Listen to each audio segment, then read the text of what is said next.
جدا، مقطوعه واخدها سيد حسن، انما وهو بيمر محمود علاء يتعامل معاه فاول من حسام عاشور، تتلعب سريعه، انما كابتن محمد فاروق حكم اللقاء حكمنا الدولي بيهدي اللاعبين.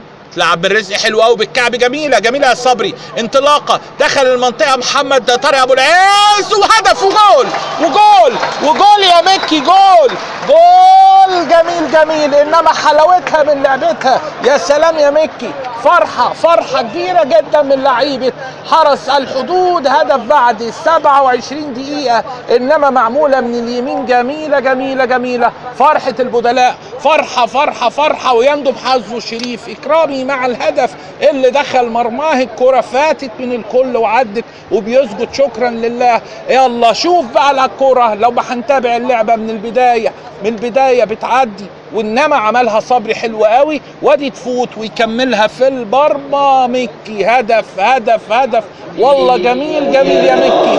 فجاء ما يجيبوش غير لعيب حريف زي احمد حسن مكي، انما عملها له محمد طارق ابو العز. وقبل طارق ابو العز الكعب بتاع صبري بيسجل مكي هدفه الثامن في هذا الدوري، واول اهداف اللقاء بعد قلنا 27 دقيقه، ودخلنا في الدقيقه 28 من الشوط الاول.